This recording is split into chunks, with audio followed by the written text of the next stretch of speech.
Hi, my name is Sarah, and I am with Mission Media, and I am here to help you create and grow media ministry for your small church. Just for a little bit of backstory, I started attending a small church about 10 years ago, and I had been doing art or involved in arts most of my life.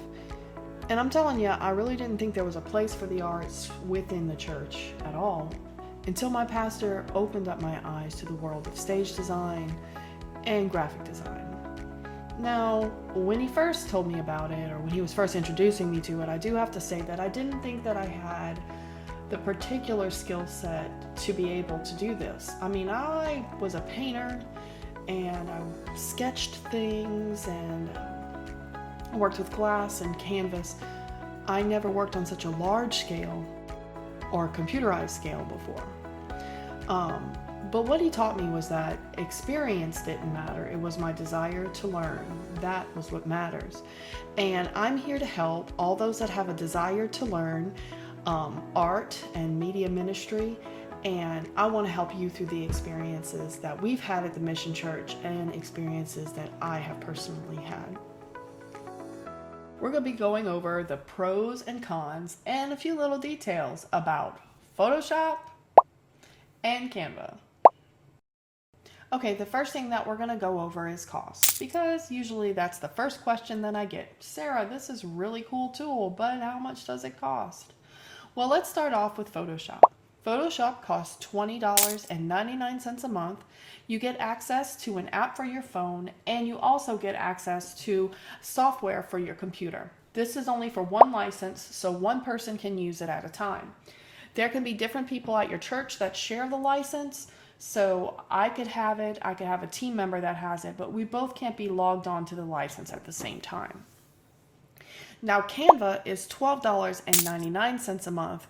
There can be 6 users that you can add to your team, but something really cool about Canva is that Canva is free for nonprofits. You just have to have your paperwork, your EIN number, and they're going to approve you. I guess the website says between like 5 to 10 days, I think, but we got our approval in a day and a half. I use both of these tools. While I started off with Canva and now I'm in Photoshop most of the time, I'm also training people right now in Canva to create graphics, so it takes a little bit of the workload off of me, and then they can do things within their ministry. Like one of our youth pastors is currently being trained in how to use Canva so that the things that she wants to teach her youth, she can send to them through a messenger.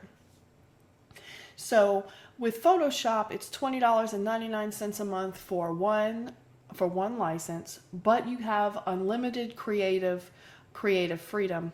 Within Canva, it's mostly the use of templates, but you also have 6 users that you can put in there, and nonprofits get it completely free. Okay, so now we're going to talk about some difficulty levels. You may say, Sarah, yeah, that's kind of cool and all, but how hard is this really going to be for me to do? Photoshop does take some time to learn. And if you're passionate about creating art and creating graphics, and you got some time on your hands, I really would suggest that you look up some Photoshop tutorials. At least get 1 month and play around with it a little bit. You never know what you could create. Canva really doesn't take any time at all. You could spend 30 minutes in Canva and you can create things that come from your sermon or the lesson that you're teaching. So, and there's also a lot of tutorials for both of these completely free on YouTube.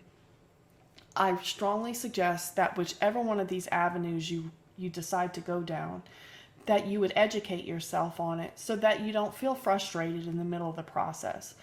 Even though our frustrations are going to be some of our greatest teachers, it's good to have a little knowledge under your belt so that you don't think it's impossible, because it's not.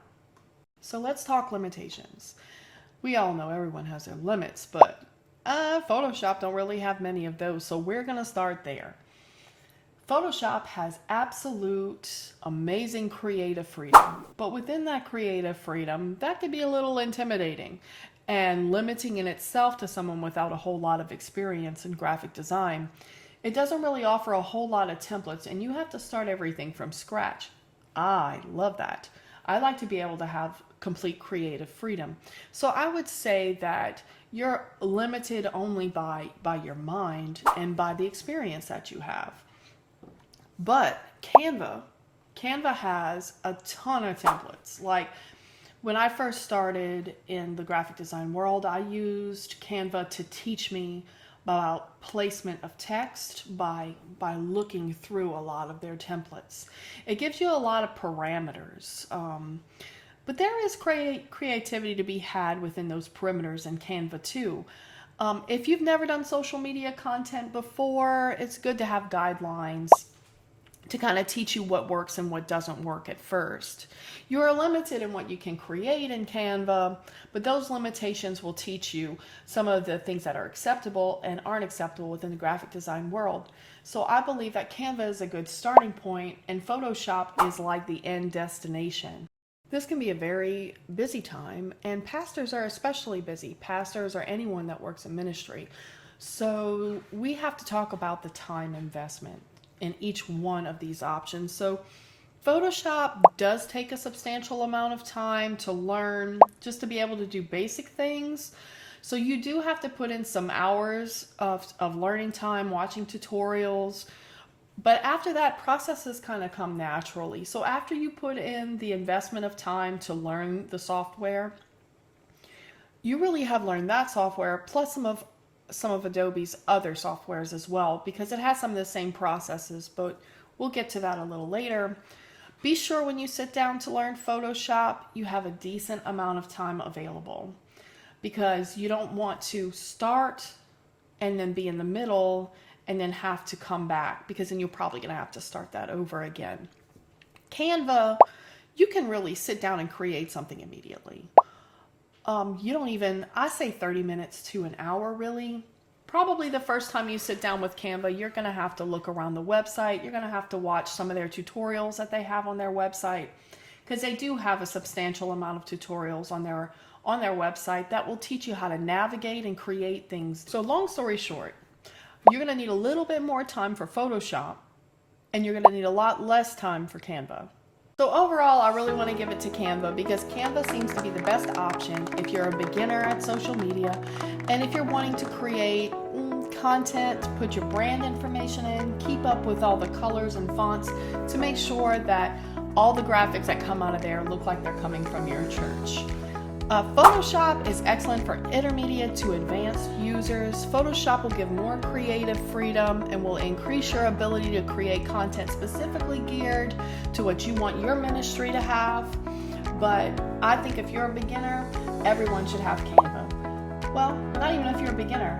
I think every church should have Canva, simply because it's free for nonprofits. It's a really great teaching tool. Canva and Photoshop, to me, are both very solid investments for your ministry. Please keep in mind that as we continue to move forward in time, there's going to be more and more things that are going to be more media geared. So it is very important that you educate yourself on how to be able to relate to those that are on media a lot. Create media that goes with your sermons and with things that you're teaching, and get the gospel out to the world. Again, my name is Sarah, and I'm with Mission Media. And if you would like to learn more about media and art ministry for your small church, please hit the subscribe button right now, because there will be more videos to come. Happy creating!